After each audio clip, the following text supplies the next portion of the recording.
Is the universe fine-tuned for life, and is this evidence for the existence of God? Today I bring on the expert, Alan Hainline. Alan started a Reasonable Faith chapter at University of Texas in Dallas, and he also has leading a Ratio Christi chapter at Dallas Baptist University, and he leads an apologetics ministry at his church in Rockwell, Texas. He has a bachelor's degree in physics from the University of Texas at Austin, and he's taken classes in bioscience and religion program. He's also contributed to a new book called The Story of the Cosmos, in which he writes about the fine-tuning argument for the existence of God. You should get a copy. It's in the description below and has a number of wonderful authors just like Alan. I hope you enjoyed today's episode. If you do, be sure to hit the like button, subscribe, leave us a review, and of course, if you want to watch the bonus segment, 5 more minutes with Alan Hainline, be sure to follow the Patreon link in the description below and become a supporter of our ministry. At the $1 level, you can get access to live stream Q&A with me, usually every Monday. I'm going to try and do that from now on, and you can ask questions and that sort of thing. You also get access to early released episodes. If you become a supporter at the $5 level, you get all of that, plus you get the bonus segment. Hope you guys enjoy the episode.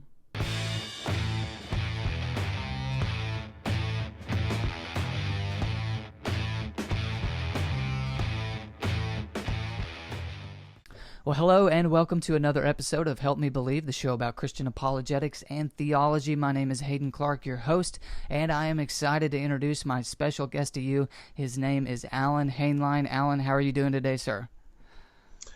Doing great, Haden. Hey, Thanks for inviting me on. Yeah, definitely. I'm super excited to have you on. I love talking to people who are involved in the scientific endeavor and who are also Christians. It's also, with the culture today, you might think that that's a rarity, but I keep finding more and more of, diamonds in the rough, so to speak, like yourself, and so I'm excited to have you on.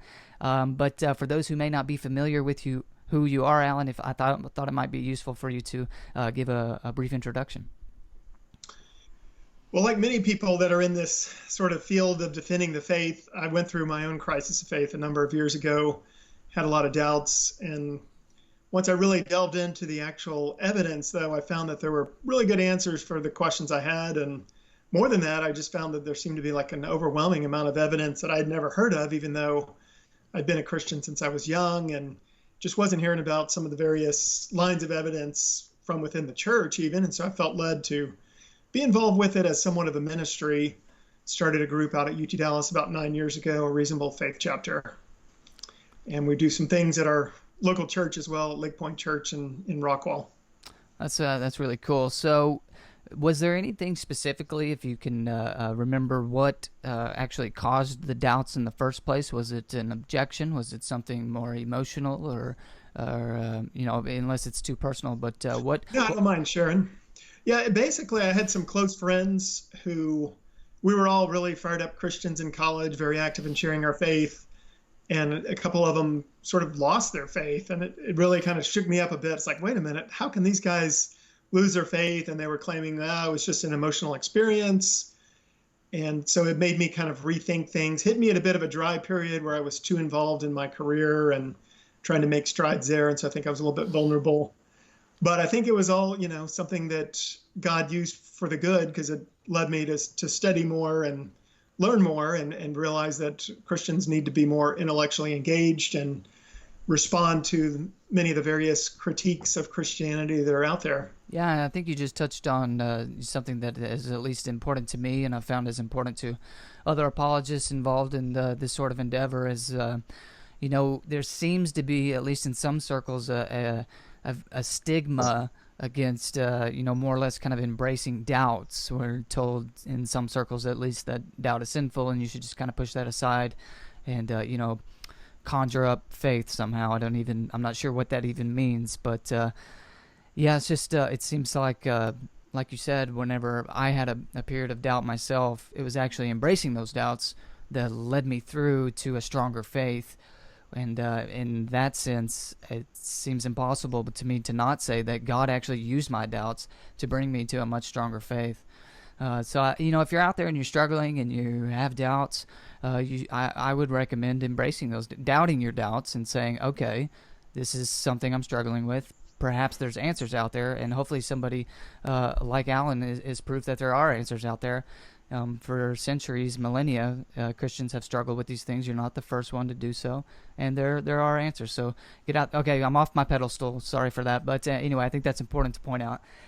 So it is an important message. I'm glad you mentioned that to the audience, because there's probably a lot of people maybe struggling with that, and you shouldn't feel that it's that unusual. And the thing you don't want to do is be apathetic and just blow it off. You want to dig in and get answers. Definitely.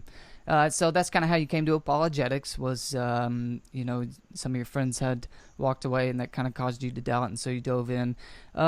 Did this whole supposed conflict between science and faith, did that ever cause any doubts for you? It was part of what I struggled with, working in a sort of a STEM area, more engineering at the time than science, but you're around a lot of smart people, or you read books, you see things online. It's like, wait a minute, why are all these smart scientists convinced there's no God? Mm-hmm. And I think looking back, it bothered me a little bit more than it should have, because scientists are not really the ones with the best training to even really weigh in on the question of God. They're not philosophically or theologically trained, but it is what I experienced at the time, just kind of knowing that scientists are smart people who think deeply and usually fairly, not always, and so that gave me pause. So that was a key part of what caused me some conflicts. And in fact, I think the issue that you want to talk to me about today, fine tuning, was one of the things that helped me get through that period of doubts, actually. Yeah, definitely. Before we get there, though, I think you brought up something interesting there, that when you said that you don't feel like, or you're not sure that scientists are even the correct professionals or specialists that should be commenting on the existence of God, specifically from a scientific point of view. What makes you say that? I'm curious. Well, science studies nature, and God, by definition, if he exists, at least the classical conception of God is that he's beyond nature. He's not made of physical stuff. Any evidence for or against God related to science would, by necessity, be pretty indirect. Right. There's no sense in which you should expect to scientifically detect God. You can't ever run an experiment where God is put in a box. Yeah. It's a different category. Would you agree with this statement? If God exists, he cannot be proven through the scientific method. Depends on what you mean by proven, but yeah, basically I would agree with it. Mm-hmm. If you're speaking of proof in any strong sense of the word, obviously mathematically proven. Almost nothing could be mathematically proven, but so the word proof probably wasn't the best, but demonstrated or something like that. I think that there's very strong evidence from science. You have the kind of evidence you expect, if not, I would argue, more than you would normally necessarily expect. Mm-hmm. More fingerprints or evidence of God from studying science at its foundations. Sure. Of course, a lot of science and God don't really overlap at all. I mean, you can do chemical experiments and it has nothing to do with the claims of the Bible, or, there's a lot of areas in which they don't intersect. But when you start looking at origin of the universe, origin of life, origin of the laws of physics, there seem in those cases to be, at least those are the areas that would show some hint of God, and I think they do in spades. So. Okay. Well, let's get into this fine-tuning argument. And so, I'll just let you lay it out for me. What is the fine-tuning argument for the existence of God? All right. Well, maybe we need to start off by defining fine-tuning, I guess, to begin with. So the definition of fine-tuning doesn't really relate to whether it's due to design or not, at least as physicists refer to fine-tuning within the literature of physics. It just refers to, and it actually can apply to things beyond life as well. If you look at a theory in science and you analyze the parameters and the equations for the theory, if they turn out to have to require very precise settings, and there's no underlying reason from within the theory that drives them to those values, then that's said to be a form of fine-tuning. And so it turns out, applying that to life, then, that starting in about the 1970s or so, scientists discovered that tiny changes to the fundamental laws of nature, things like the strength of gravity, electromagnetism, the masses of fundamental particles like the electron or the quarks, which make up protons and neutrons. Tiny changes in those would have resulted, this is kind of surprising. You might think, well, why does it matter that much what the mass of an electron is? But it does, at least in ratio to that of a proton, for example, or different things like that. And so there's a whole host of these finely tuned parameters that have to be just right for life. And so it begins to look like it's rigged for life. Because if these things were just set at random, then it's incredibly more probable that the universe would have not contained life.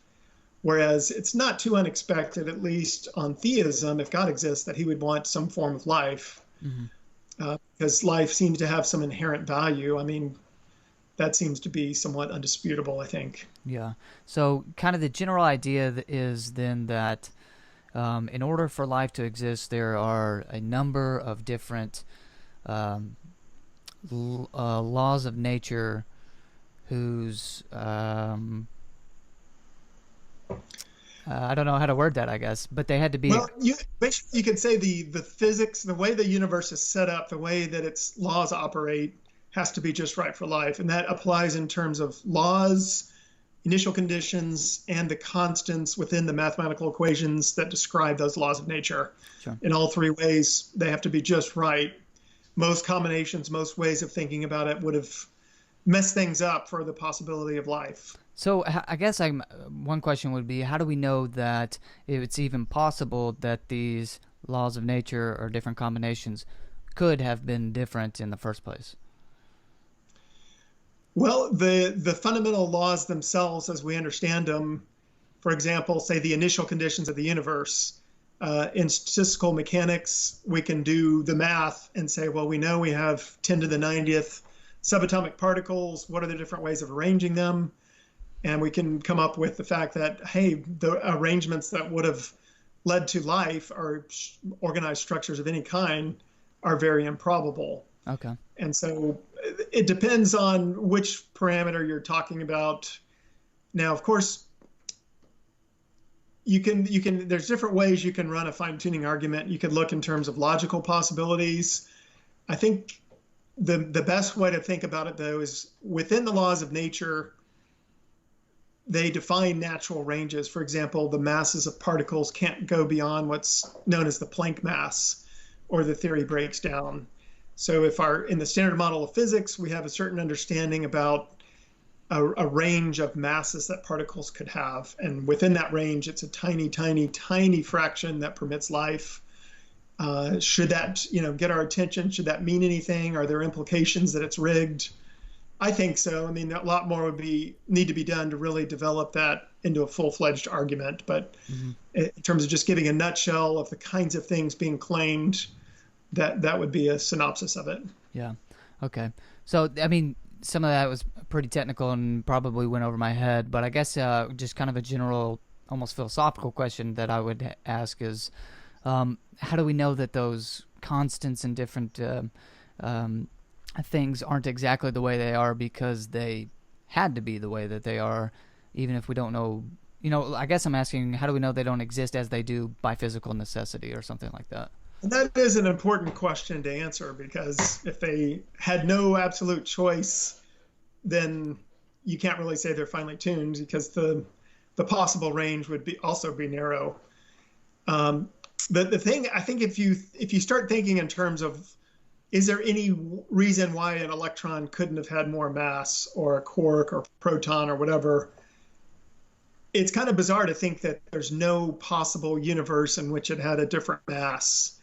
And actually if you really get in, I won't get too technical here, but within quantum field theory, there's actually the concept of naturalness, and there's quantum corrections and contributions that give us a rough understanding of what we would expect particle masses to be and things of that nature.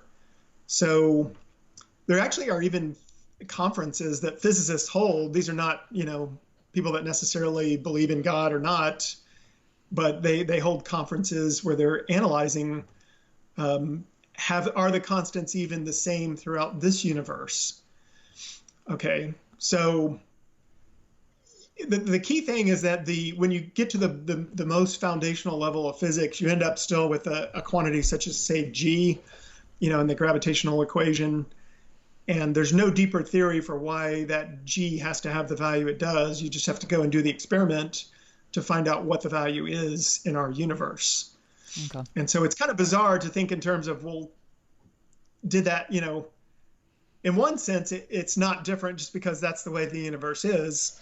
But in terms of is it possible that it could have been different? It certainly seems possible. In fact, you'll find very few physicists that would say that all the laws and constants of nature have the values they do because of necessity. At one point, there was a hope that perhaps string theory would do that for us, that there would be this underlying law and it forced all these constants of nature to have particular values just by its very nature. Yeah. Even there, you'll see physicists saying things like, even if all of these could be explained by some deeper theory, it would still be remarkable that they happen to be those propitious for life. Mm-hmm. So I think there would still be a fine-tuning problem, even if there was physical necessity, but it would be much harder to evaluate. But in fact, most physicists don't think there's physical necessity. And in fact, with regard to string theory, the current thinking is that there could have been 10 to the 500th different sets of values for the constants of nature within string theory. So there seems to be a lot of reasons for thinking that these could have been different. In fact, even within the standard model of physics, for example, the strength of the weak force depends on this certain constant that took on its value by sort of a pseudo-random process in the early universe, something called spontaneous symmetry breaking. So there are cases where we in fact think we know that there was a range of possibilities, and as the universe unfolded, it had to unfold one way versus another within that range. So we have examples like that as well, where we know there's some selection among a range of possibilities going on in the laws of nature. This is all kind of bizarre to me. I mean, this may be a way too big of a question or too broad of a question, but how do they even know this? How do physicists and cosmologists even know these constants? And how do they even know, what was going, like you just said, what was going on, moments after the Big Bang or whatever? How do they know this stuff? Well, it is pretty remarkable the degree to which we live in a universe which is discoverable, which is itself, people like Robin Collins have argued for a sort of a fine tuning to enable discoverability, because it turns out that by making that started off more as assumptions about certain aspects of the universe, cosmologists were able to make predictions and then see that, the universe really does look like it was this fairly simple, homogeneous isotropic state early on. And so then we can predict what would happen based on the laws of nuclear fusion, which can then predict that, there was about 75% hydrogen, 25% helium coming out of the Big Bang. And then later stars would make the heavier elements from those entities and things of that nature. So it is pretty amazing. But yeah, the key point is that the most foundational theories we have allow for a wide range of possibilities. And fine tuning is not just like, this is something I got from Luke Barnes, his friend of mine, he's a top cosmologist, but he says, fine tuning is not just like theoretical physics, it is theoretical physics. It's exactly the same application that we use all over the place to understand the universe. If you apply it to analysis of what is required for life, you end up seeing that the universe is finely tuned for life. Yeah. Well, maybe we can take a look at one or more, whatever direction you'd like to take it, but one of these fine-tuned parameters or one of these constants, and kind of how we come to know it and how we calculate the odds of it, I suppose would be my question. All right. So we could start off with there's four fundamental forces. Gravity is one that is obviously really important for things like star and planet formation and organizing structures within the universe. So let's talk a little bit about that. Sure. So it doesn't seem unreasonable to assume that gravity could be as strong as the other forces, like the electromagnetic or the nuclear forces. There's a strong and a weak version of that. So here maybe we don't have a real precise understanding of the range, but just taking a rough kind of estimate like that and say, well, for all we know, there are a lot of people that work on something called the grand unified field theory, where they hope to eventually unite gravity with the other three forces. And so there's a lot of people that think there's a relationship between them. So it's probably not too unreasonable to think that possibly gravity could have been as strong as the strong nuclear force, if not stronger. But if you just assume it could be as strong as the weaker electromagnetic force, it turns out an increase by 1 part in 10 billion, and all stars would burn out in less than 1 million years, which would probably be too fast for a rocky planet to cool from its molten state, let alone for life to form and get established, especially to the point of getting to intelligent life. Another example would relate to the particle masses. If you look at the mass of the up and down quark, these are what make up protons and neutrons, which obviously are really important. Almost everything we know about is made of protons, neutrons, and electrons. But we find that only a very small sliver, if you look at let's vary the up and down quark and the mass of the electron, and kind of look into the three-dimensional space at among the range of possible values for the parameters, what's the life permitting region. And there it turns out to be enormously small, about 1 part in 10 to the 20th power, which is, 1 with 20 zeros after it. So there's a lot of ways that could have gone wrong, and you wouldn't have stable atoms at all anywhere in the universe, or you might have ended up with a universe with just, say, hydrogen, which, chemistry class would have been a lot easier with that. You'd have all of one, but I wouldn't have failed. Yeah. So there's a lot of things like that. You can end up with universe that would just be helium, no chemical reactions. Yeah. So certainly it's very rare. Even Stephen Hawking once said something to the effect that the laws of physics seem to be optimized to maximize the number of stable nuclei. Yeah. It's phenomenal that we have such a rich, full suite of possible elements that are stable within the universe. Mm-hmm. Not all of them are even needed by life. Some of them are very helpful if you want to make an iPhone or something, though. So it's pretty incredible. Okay, so let's get into some of. Well, first of all, how many physicists and cosmologists kind of accept this paradigm that the universe is finely tuned for life? I guess, is it all? Well, you can almost never say all about anything, right? Even if they don't accept the conclusion among physicists that have studied this in depth, then I would say almost all of them agree that there's at least some level of fine tuning. A few would kind of tend to minimize it, but most of their objections relate more to sort of, there might be these other forms of life. You haven't given enough chance for those or something like that. But I think the vast majority of physicists that have really studied this, it's pretty irrefutable. I would refer people, for example, to Luke Barnes's very in-depth review article in which he summarizes about 100 papers. I think he may have read another 100 papers as well, and coming up with a summary of all the different evidence. And believe me, there's a lot more than I listed there. There's the fine-tuning of the cosmological constant is about 1 part in 10 to the 90th. The initial conditions of the universe, Roger Penrose has computed, and many people have affirmed that that's fine-tuned to about 1 part in 10 to the power of 10 to the power of 123. So, well, let me ask this: talking about all these crazy numbers. Has anybody? Because it doesn't, as far as I can tell, we don't just need one of them to be correct, or to be the way it is. We need all of them to be the way that they are. Exactly. So is there some grandiose number that you put them all together and you come up with one giant, unbelievable number? You can do that, but I don't. Really, like the fine tuning of the initial conditions, it's so improbable it sort of swamps the rest.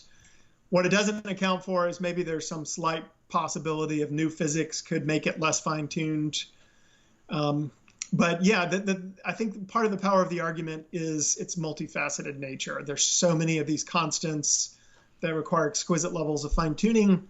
Even if we were wrong about, half of them, 90% of them, it seems there would still be enough left that, hey, the universe would turn out to be finely tuned.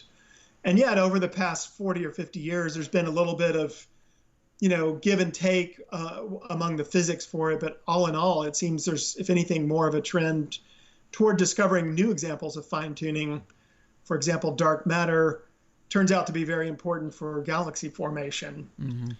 And so over time, the fine tuning is held up quite well. Luke Barnes has come up with an example where it went the other way, though. We used to think something was finely tuned, and it turns out, well, not so much so, maybe just a little bit.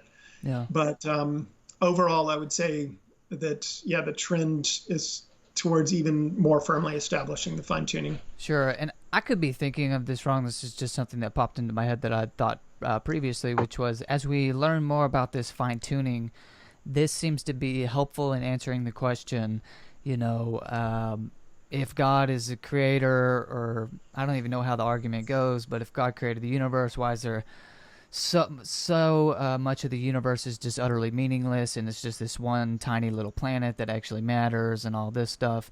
But as I take in this information that I don't really know what that's supposed to prove anyway, but as I take in this information, it seems like the universe in totality needs to be this way, even for there to be life on this one little planet.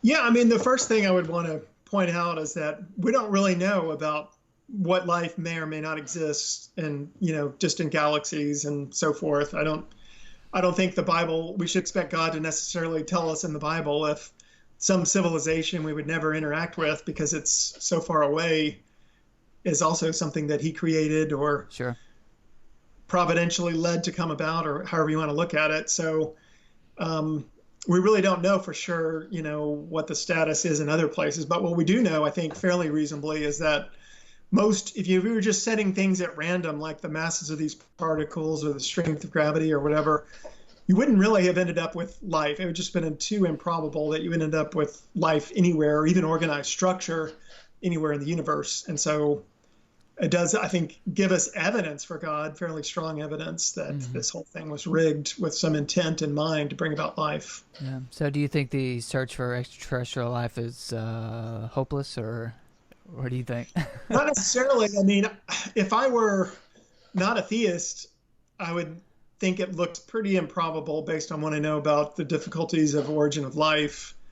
We had Dr. James Tour give a talk just Thursday night at UT Dallas. And he's a really renowned chemist who does, synthetic chemistry, builds complex molecules for a living, has some good critiques of naturalistic origin of life. And others like Eugene Koonin, who himself doesn't believe in God, but he thinks the chance of life emerging anywhere in the universe is at best 1 in 10 to the 1,018th power. He's an atheist. That's counting all the 10 to the 22nd planets that might be out there. Yeah. But he appeals to the multiverse to explain that. I think as a theist, though, it's more uncertain. Like, okay, God could have, if intervention was necessary to bring out life, and from what I understand, it probably was, then God could have done that, So I really don't have a strong opinion one way or the other about whether we'd find life. Yeah, this is interesting because it seems like you're saying if God exists, and it makes perfect sense. I just hadn't thought about it in this way, that if God exists, the likelihood of there being life elsewhere would seem to actually increase, as opposed to if it had to come about by, purely blind physical, reactions and different things. I think so, based at least on my understanding of the difficulties of origin of life. And it's shared by many, even non-believers. There's others that are, of course, more optimistic. They think maybe we're close to getting some breakthrough. But the critique often is that the kind of experiments they're doing in origin of life research have too much operator interference. They're not the kind of things that would have happened on the early Earth or some planet in its, form where you have very dilute chemical concentrations and interference, things like that. So these fine-tuned parameters and constants and initial conditions, the probability of them happening by chance is just overwhelming. But obviously, not everybody believes in God in face of these arguments, in face of these fine-tuned parameters. So let's let's deal with some objections. And if you think of some objections that I don't, or that you think are actually better, then we can deal with those too. But the first one is, as you already mentioned, the multiverse. Some people say, well, yeah, there may be one to the however many chances, but given that number of chances, we would eventually have a universe with life, something like that, correct? Right.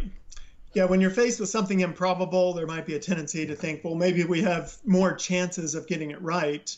And so there's certainly a potential for a multiverse theory to make it more probable that life exists. And so there are some theories that other universes could be created similar to our Big Bang, and that we're just one of a vast number. So obviously, if you had enough of them, well, one thing to realize too, though, is that it's not enough just to have a huge number of universes. For example, if I told you that I'm, trying to win the lottery, I bought 1 million tickets. Yeah. And I told you that I chose my favorite number for all 1 million. Yeah. I haven't helped my chances. So obviously, you don't just need a large number, but you need to be able to vary the constants in these different universes. So you need some kind of universe generating mechanism. Yeah. It would need to itself avoid the requirement to be finely tuned, which so far ones like eternal inflation seem to suffer from that problem. They need special conditions to get the right kind of inflation to produce other universes. And so you would also need these mechanisms for varying the laws in widely varying ways in these other universes. So you need to start putting together a number of very theoretical, hypothetical entities in order to try to explain away the fine tuning in our universe. Yeah. But I think the biggest problem is if you look at those multiverse theories and take them seriously and say, well, what would you expect? What would you predict if a certain multiverse theory was true? And then our universe doesn't seem to be typical among those life-permitting universes within that multiverse theory. That's the biggest problem I see. And the reason I say that, it's not so much me, like I'm some great expert, but just looking at people, for example, like Roger Penrose, a really top physicist in the UK, and he says the multiverse is worse than useless in explaining fine-tuning of the initial conditions, because the fine-tuning is so much more than would be necessary. Like if you had different ways of bringing about a life-permitting universe, the vast majority would give you a tiny universe, maybe with just one solar system. And that would be a lot easier to fine-tune in multiple ways than what we experience. So there's a number of reasons for thinking that these multiverse theories are not a good, they may or may not be other universes, but even if there are, so far, none of them seems to do a good job at explaining explaining the fine tuning in a natural way. Mm-hmm. For example, Luke Barnes, the cosmologist I mentioned, who's from Australia, he's been doing research for years in various aspects of fine tuning. One of the findings he and a large number in his team have found and published is that the cosmological constant seems to be more finely tuned than you would expect on multiverse theories. This was one of the few cases in the past where people sometimes claimed or thought that, well, maybe it looks almost like the cosmological constant would be just the kind of value you might expect if you had a large number of other universes and then you sliced away all the dead ones, because as observers, we can only find ourselves in a life-permitting universe. But it turned out to be off from that prediction by at least a factor of, say, 50 or so. So there's things like that I think would weigh against the multiverse as an explanation of fine-tuning anyway. Yeah. So does this multiverse theory, where does it arise from? Where did it first come from? Well, yeah, it didn't come just from people trying to say, let's try to explain away the fine-tuning. Yeah. But I think it did arise from people saying, this Big Bang looks a lot like a creation event. Yeah. There's got to be some naturalistic way to produce these kind of origin of the universe events. And so a large number of theories have been posited for what could produce something looking somewhat like a Big Bang that might explain our universe or how it could have existed forever. And by the way, those theories don't do well at making the universe infinitely old anyway, but there are ways. I think they're not within the currently understood physics, but they're extensions to it. And as Luke Barnes has said, sometimes they are with one eye toward the fine tuning. Like, even though people were already starting to think along this lines just to explain the origin of the universe, when the fine tuning came along, it did influence how they evaluate multiverses, because now you've got to also explain fine tuning, and you want to look at, would a multiverse predict life permitting universes that would be similar to ours? Mm-hmm. So that enters into it. So they're trying to craft theories that could produce universes within those constraints, and I think still struggling somewhat to do so in any way that wouldn't itself require fine-tuning. Yeah. So you said that these theories don't do well at making the universe infinitely old. Could you expand upon that? Why it seems that to avoid the conclusion that the universe has a spaceless, timeless, immaterial cause, that you would have to somehow make something material or something physical be eternal. Is that correct? Right. Yeah. So it is interesting, I think, that most cosmologists historically have been trying to find a theory that could make the universe eternally existent, because they realize that there's some implications. The Big Bang itself was resisted for decades because of the seeming implications. It just looked a lot like a creation event. Some people didn't want a universe like that. So they started positing things like various oscillatory universe models, but those ran into problems with the second law of thermodynamics, that you would seem to run out of usable energy. It couldn't have had an infinite number of these oscillations in the past, or it would have already reached sort of a heat death to the universe. Aaron Wall is a prominent cosmologist who has some interesting articles out there arguing for a generalized second law that applies to quantum mechanics as well. And so if the universe was infinitely old, we would have already run out of sort of usable energy, if you will, in layman's terms. And there's really no way to escape that. But obviously our universe is anything but in that kind of equilibrium state where nothing interesting happens, which is in fact, the fine tuning of the initial conditions is because it's such a special, improbable state. And that's just remarkable that we started out in a state that allowed so much complexity to arise.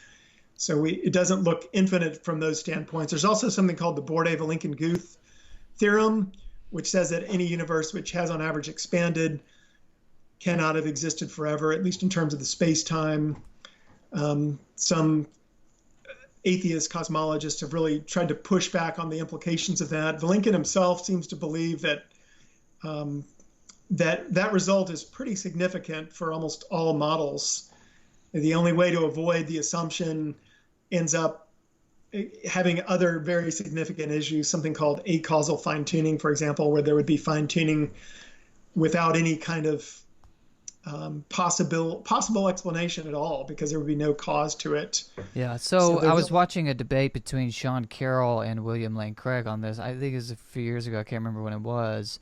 And, of course, Dr. Craig loves to quote the Borda-Vilenkin theorem on this. And Sean Carroll showed a clip of, maybe it was Vilenkin, maybe it was Guth. It was Guth saying that's not true. What do you? I mean, I don't know the science behind all this stuff. I didn't study science as a professional, but what was he getting at there? Or you seem to be familiar with it. Yeah, like I said, there's different perspectives on the significance of the BVG theorem, but with any theorem or something of that nature, it's always going to be based on an assumption. Now, Vilenkin argues, and I have his book Many Worlds in One, and have read some of his articles and heard him speak many times. He does seem pretty convinced that it's a very significant finding that apply, because he says it doesn't depend on quantum gravity theory. Right. It's a very general result that he thinks holds. But others like Sean Carroll and Guth, I think if you're an atheist and you see the implications, it's really hard for you to not assume that there's going to be some kind of naturalistic way to avoid the implications. And since we don't have a quantum theory of gravity, some people think that maybe that could come to the rescue in that area. But I think the Black Hole Companion to Natural Theology is a pretty good summary of that, where James Sinclair worked with Dr. Craig to kind of document among the ways to avoid the problems or to avoid the eternal universe, what are the other problems you encounter? Okay. I would say that there's no final word from the physicists on the topic. And so we need to be careful as theists not to overstate that. But I think you can still craft a Kalam cosmological argument where it certainly seems more plausible than not that both of those premises are true. Okay. That the universe has a beginning, and there's the philosophical arguments as well, some of which I think do work. Maybe not all of the philosophical arguments sometimes offered work, but I think some of them probably do. Yeah. Do you think an actual infinite is impossible, or however that's worded? I would want to be more cautious in my claims. I wouldn't want I wouldn't want to claim that it's impossible for the actually infinite to exist in reality. I mean, I think Craig is capturing, the same kind of thought that Hilbert had, where, the great mathematician David Hilbert, he did seem really convinced that it was impossible in reality. Both those guys are smarter than me, but I'm not. I just want to be cautious. Like, I'm not fully convinced because you can understand the infinite and deal with it, and it seems weird if something is mathematically feasible for it to I think their arguments relate to things like just because it's mathematically feasible doesn't mean it's physically feasible in all cases. Sure. You start, for example, if you think in terms of what if we had an infinite number of particles, and then you start having them decay according to the laws of physics. So some of those would go from one particle to another type, but according to, Cantor's way of dealing with infinite math, I mean, you can show from set theory that there's a correspondence such that you have the same number of particles after half of them decay as you did before that. You have a countably infinite set. So there's some really counterintuitive things involved in the infinities, but I think some of the stronger arguments that seem more clear would be maybe like Alex Proust and Rob Koons have formulated a more conservative claim would be that an actually infinite temporal sequence of clauses is impossible. Yeah, that seems more likely to me. I'd focus more on the narrow claim anyway. Yeah, definitely. Somebody objected to me one time talking about these countable infinite sets that you mentioned. Can you explain what, or if you're familiar, I guess, do you know? Can you explain what that is? Sure. So there are different kinds of infinities. You shouldn't think of different infinite sets as necessarily being equivalent. But if you just think of like the natural numbers, that's one form of an infinite set. The integers 1, 2, 3, all the way up with no limit.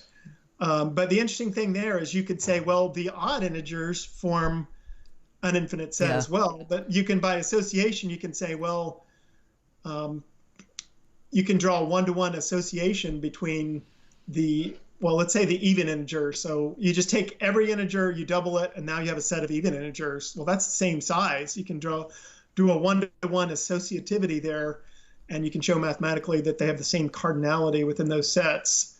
And yet that poses some weird things if you try to apply that to physical systems, because you would seem to have a different number. Yeah, I mean, when I hear this, and I'm not a professional or technical on this subject, but when I hear this, I'm like, okay, we can do strange stuff with numbers, but like you're saying, that doesn't, when you think about it in physical terms, in reality, realistic terms, like an actual number of physical events happening temporally like that, I don't see how that's even possible. I mean, I get the, the potential infinite.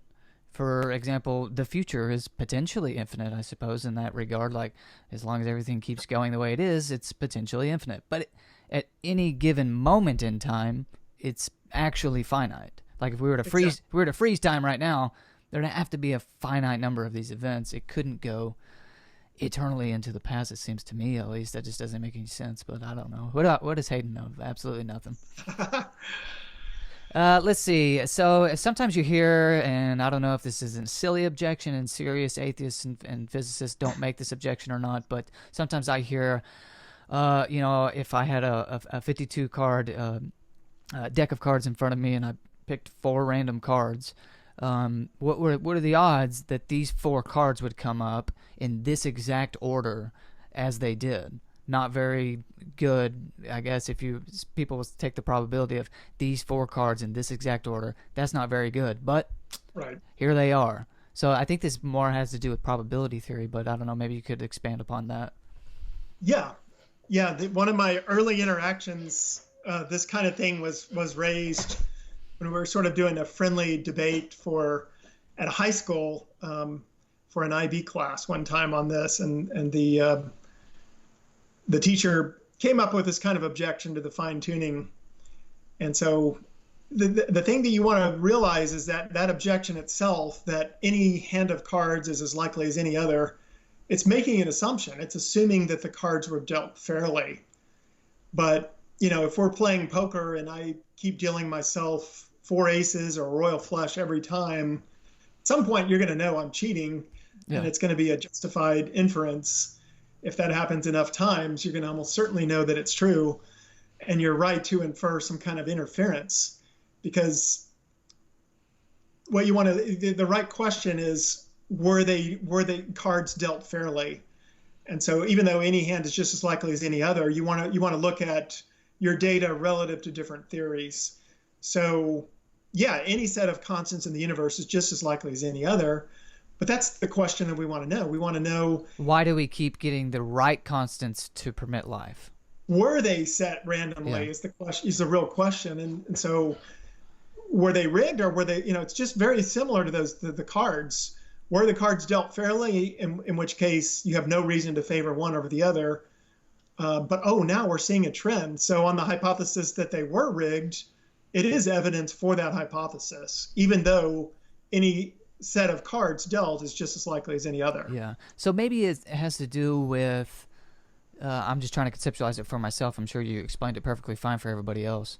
That maybe it has something to do with, yes, these different constants are just as likely as the other ones to happen, but it's the fact that we keep getting the constants that bring about this same effect, namely life, that kind of makes us go, something's up. Is that right?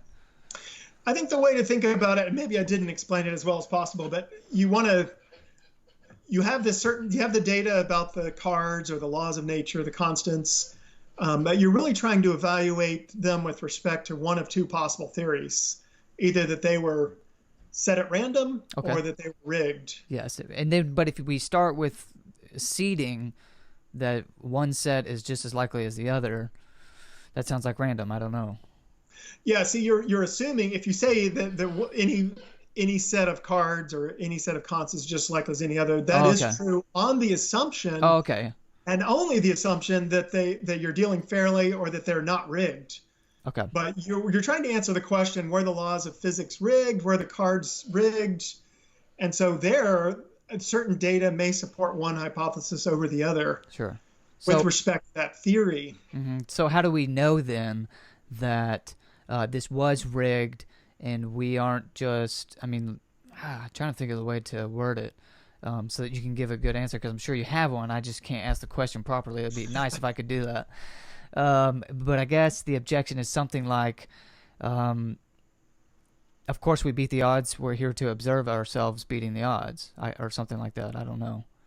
Yeah, there is another factor to think about here, and that is that it's impossible for observers to find themselves living in a universe which doesn't support observers.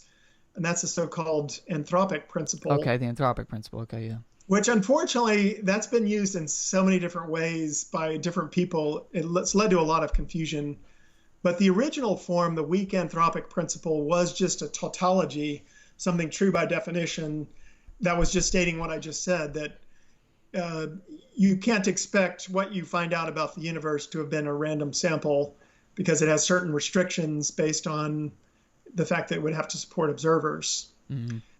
So the thing about that, though, I think, a lot of people would point to the famous analogy by John Leslie, the Canadian philosopher, of the firing squad, where he said that, picture yourself before a firing squad, many of these trained marksmen, ready, aim, shoot, boom, they all miss. You find yourself in this improbable situation.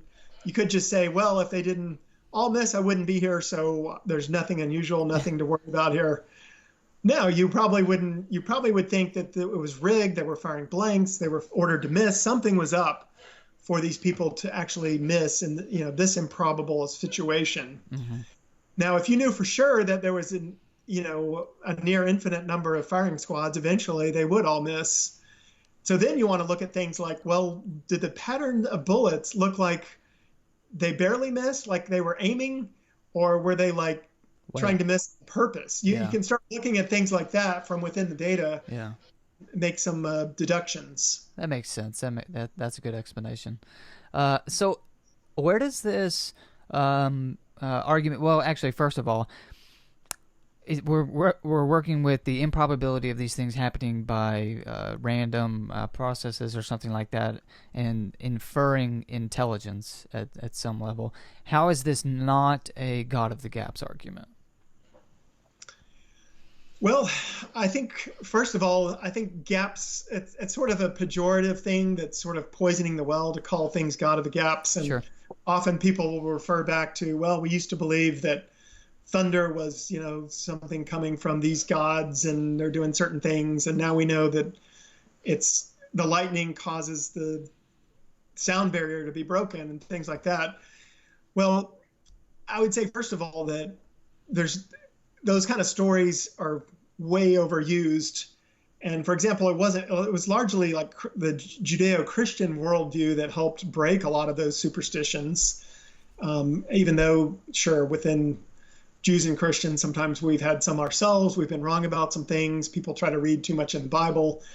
But largely, if you look at the Bible, it tries to demythologize, nature, and very much in contradiction to the nations around it. At the time of the writings, it was talking about how, these heavenly bodies are just created entities, and you're not supposed to.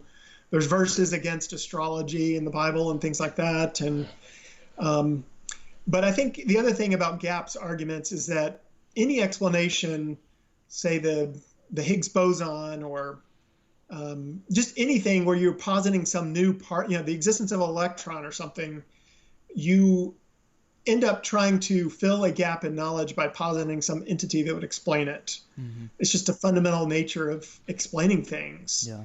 Now, the worry is that if you're arguing from ignorance, that is truly a fallacy. That's something to avoid.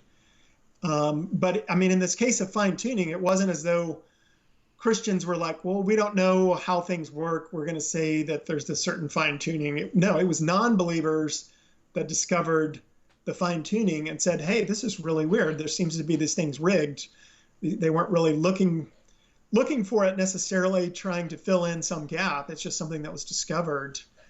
So it's an argument not based on ignorance, which, yes, we would want to avoid that, but it's based on knowledge about our best supported physical theories. Mm-hmm. And so I would say that there's no gap involved here at all.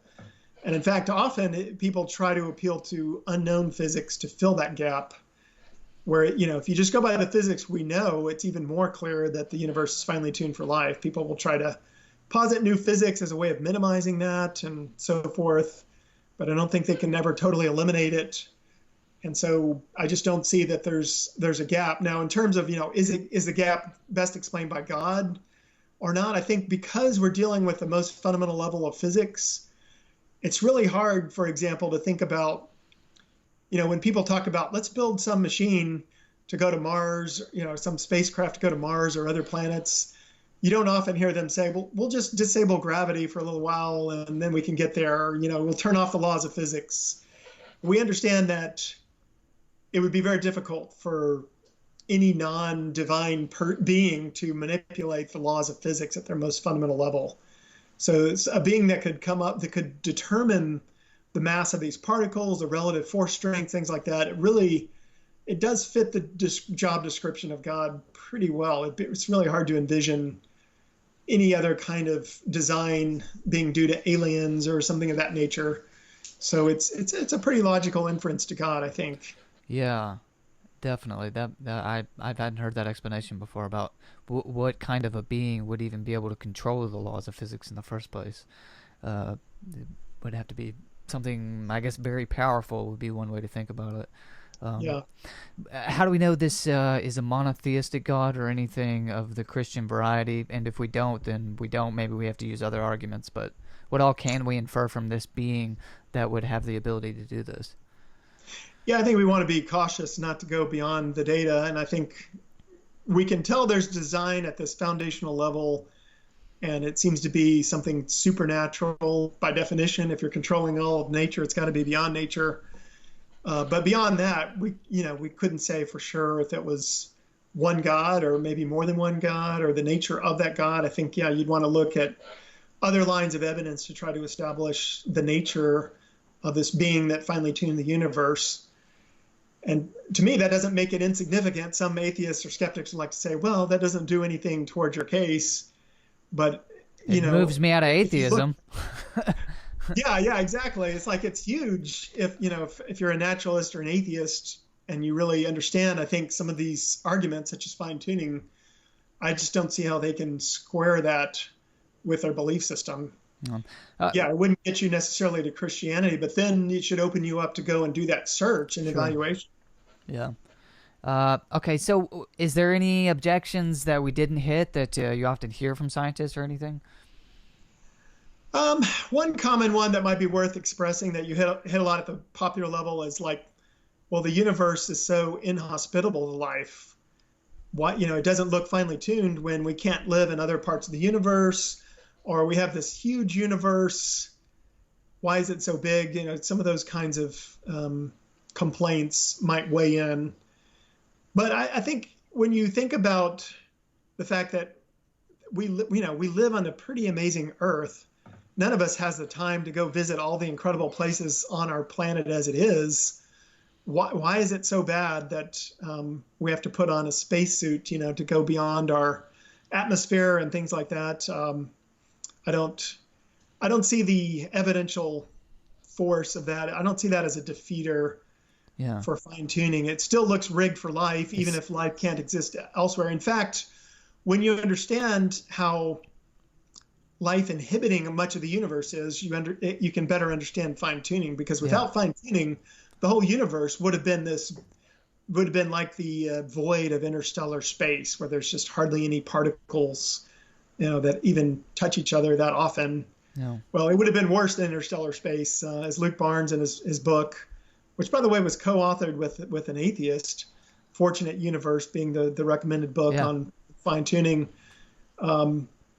If the cosmological concept wasn't fine-tuned to at least 1 part in 10 to the 90th power, the whole universe could have been it would have been so sparsely populated, things would have just expanded at this incredible rate.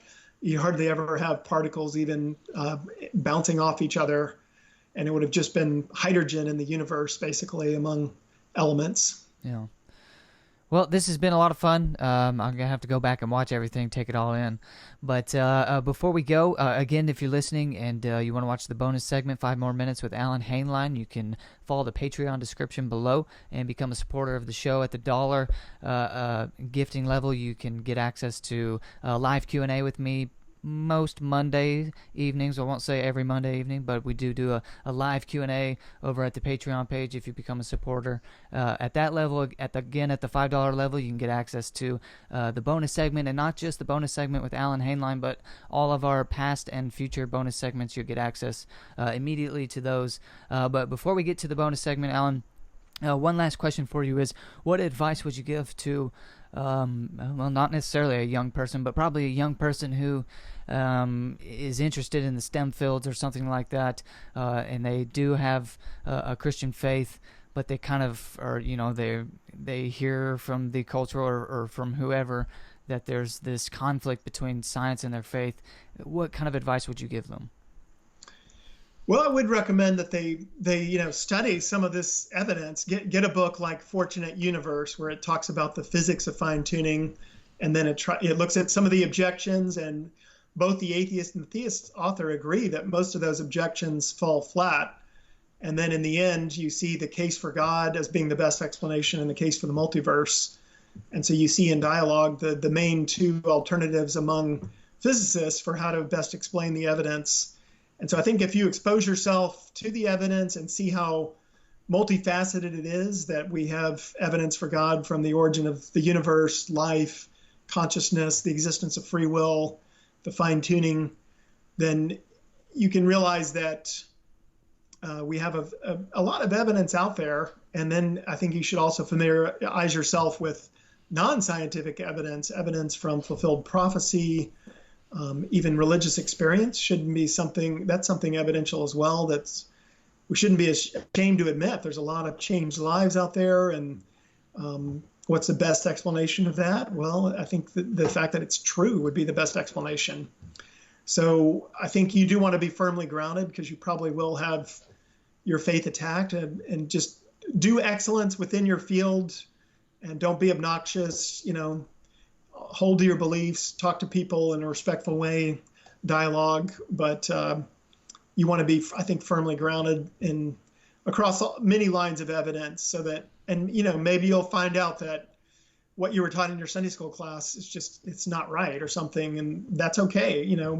People sometimes read too much into the Bible in terms of it claiming certain scientific things. It's not a scientific textbook, and it's okay if your views can change a little bit here and there, but you should look at the broad base of evidence and realize there's no reason, certainly no reason from science or anything else I've encountered, to question the existence of God or the truth of Christianity. Fully endorse. That sounds like great advice. And again, to the audience, you can pick up the book, The Story of the Cosmos, to which Alan Hainline contributed to in a chapter with cosmologist Luke Barnes on the fine-tuning of the universe. And I'll be getting a copy of that myself. And then I may go get Luke Barnes' other book and see if we can't get him on here. That might be fun. But Alan, thanks so much for agreeing to do this. I do appreciate you taking the time out of your evening to come on. I really appreciate it. Thank you, sir. Thank you, Hayden. I really enjoyed it. Hey guys, thanks so much for joining us. If you enjoyed the episode, be sure to hit the like button, subscribe, leave us a review, and of course, if you want to watch the bonus segment, 5 more minutes with Alan Hainline, be sure to follow the Patreon link in the description below and become a supporter. Thanks so much, guys, and we'll see you next time.